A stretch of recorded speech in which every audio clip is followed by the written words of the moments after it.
नमस्कार, अस्सलाम वालेकुम, सत श्री अकाल, जय झूलेलाल। मैं हूं जी प्रेम मटलानी और आप देख रहे हैं हालात हाजरा का प्रोग्राम। हकीकत ये है, प्रोग्राम के शुरू में आपसे मेरी दरख्वास्त है कि जिस किसी साहब या साहिबा ने अब तक हमारे इस चैनल को सब्सक्राइब नहीं किया, हज़रा करम जल्द से जल्द इसको सब्सक्राइब करें, प्रोग्राम को लाइक करें, शेयर करें और घंटी का बटन ज़रूर दबाएं।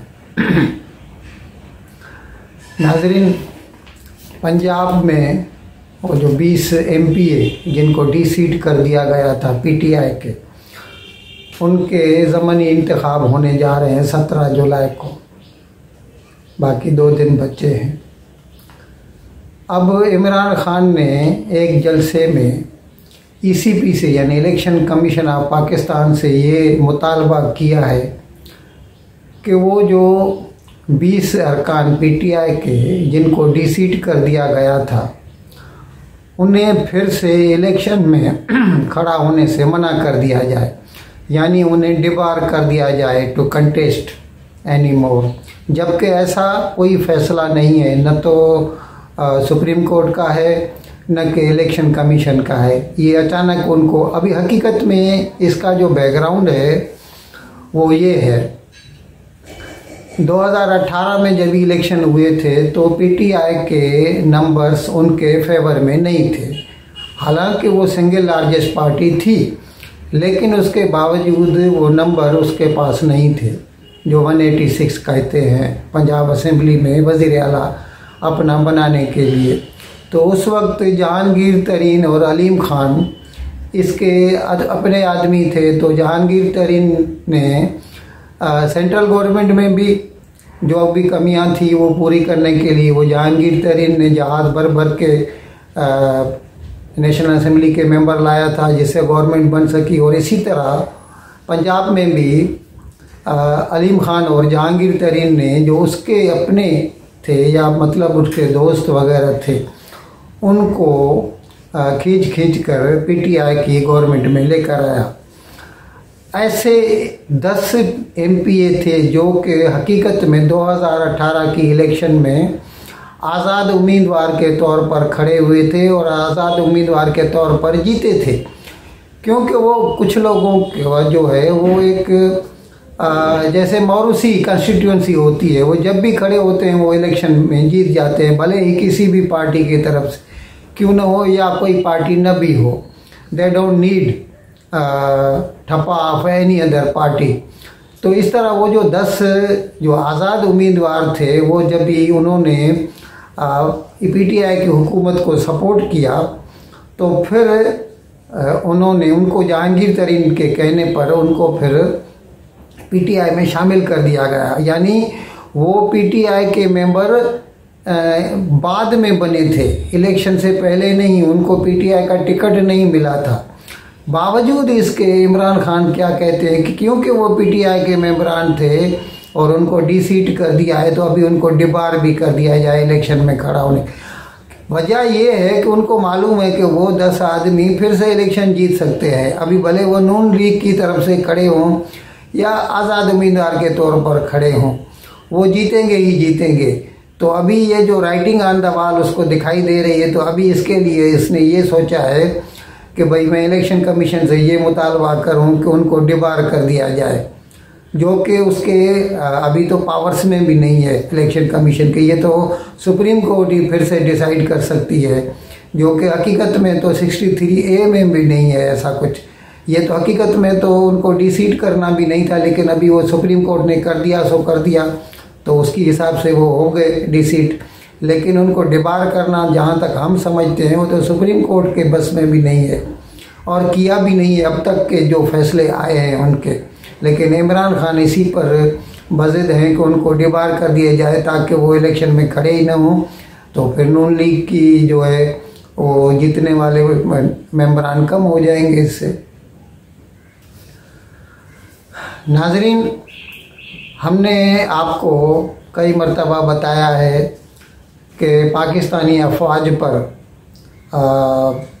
KPK में, मतलब कोई जो इलाका गैर उनका है नॉर्थ वज़ीरिस्तान में, दत्ता खेल के इलाके में पहले 2 मरतबा फ़ौज के जो कारवां गुज़रते हैं तो उनके ऊपर खुदकुश बमबार हमले हो चुके हैं। एक ताज़ा हुआ था कुछ 4 जुलाई को, उसमें भी कई सिपाही ज़ख्मी हो गए। इससे पहले 30 जून को भी हुए थे। तो मतलब हमारे कहने का ये है कि अभी फिर फ़ौज ने एक ऑपरेशन किया, कल फ़ौज ने ऑपरेशन किया और उनको जब मालूम पड़ा कि यहाँ पर दहशतगर्द हैं तो उन्होंने उनके ऊपर दावा बोल दिया और उसमें उन्होंने 6 दहशतगर्दों को मौत के घाट उतार दिया और कई ज़ख्मी हो गए उनमें।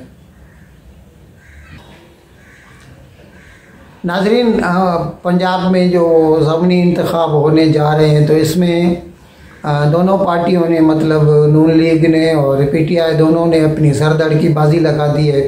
धड़ाधड़ कॉर्नर मीटिंग्स हो रही हैं।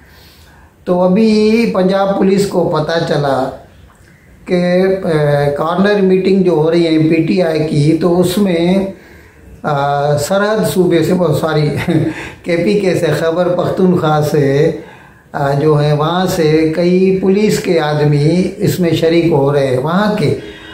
तो फिर उन्होंने एक कॉर्नर मीटिंग पे रेड डाल दी। तो उसमें पहले तो मुज़ाहमत हुई, लेकिन बाद में जब वो मान गए तो फिर उनकी जब तलाशी हुई या उनके आइडेंटिटी प्रूफ देखे गए तो पता चला कि उनमें से एक साहब जो थे वो फ्रंटियर कांस्टेबल से, एफसी से ताल्लुक़ रखते थे और उन्हें वहाँ से भेजा गया था।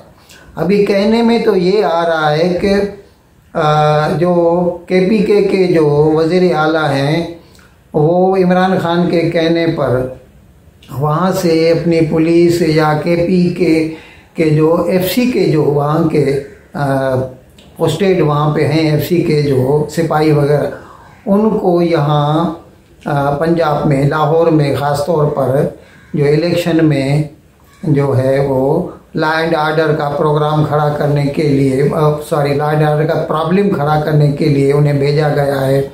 और इसलिए अभी पंजाब पुलिस उनकी अच्छी तरह तहकीकात कर रही है और ऐसे लोगों को चुन चुन कर पकड़ा जा रहा है। चौधरी परवेज़ इलाही जो इस वक्त तो पंजाब असेंबली के स्पीकर हैं, लेकिन हकीकत में वो पीटीआई की तरफ से पंजाब के चीफ मिनिस्टर के, यानी वज़ीर आला के उम्मीदवार हैं। और अगर पीटीआई ये जो 20 सीटों पे जो ये मतलब ज़मीनी इंतखाब होने जा रहा है, इसमें ज़्यादा सीटें ले लेते हैं तो फिर चौधरी परवेज़ इलाही उससे वज़ीर आला बन सकते हैं पंजाब के, फिर हमजा शहबाज हट जाएगा। लेकिन इसीलिए अभी वो क्या है, चौधरी परवेज़ इलाही ने कोशिश की है कि एस्टेब्लिशमेंट और इमरान खान की आपस में मुफाहमत करा दी जाए। चौधरी परवेज़ इलाही तो खुलम खुला इस बात का बरमला इजहार करते हैं कि उनके एस्टेब्लिशमेंट वालों से ख़ासे नज़दीकी ताल्लुकात हैं और इसीलिए अभी वो इस कोशिश में लगे हुए हैं कि इमरान खान और उनकी आपस में मुफाहमत हो जाए तो कम से कम ये पंजाब की इलेक्शन फिर वो आराम से जीत सकते हैं। उनको ये उम्मीद है या उनकी ये तवक्कुआत में आता है कि अगर एस्टेब्लिशमेंट उनकी तरफ नरम रवैया अख्तियार करे या सॉफ्ट कॉर्नर रखे तो फिर वो ये ज़मीनी इंतखाब आसानी से जीत सकते हैं और फिर चौधरी परवेज़ इलाही जो है वो पंजाब के वज़ीर आला बन सकते हैं। इन अल्फाज के साथ मैं आज का प्रोग्राम ख़त्म करने की आपसे इजाज़त चाहता हूँ, लेकिन विदाई लेने से पहले एक मरतबा फिर आपसे मेरी दरख्वास्त है कि जिस किसी साहब या साहिबा ने अब तक हमारे इस चैनल को सब्सक्राइब नहीं किया, बराए मेहरबानी इसको जल्द से जल्द सब्सक्राइब करें, प्रोग्राम को लाइक करें, शेयर करें और घंटी का बटन दबाना न भूलें। बहुत बहुत शुक्रिया। खुदा हाफिज़।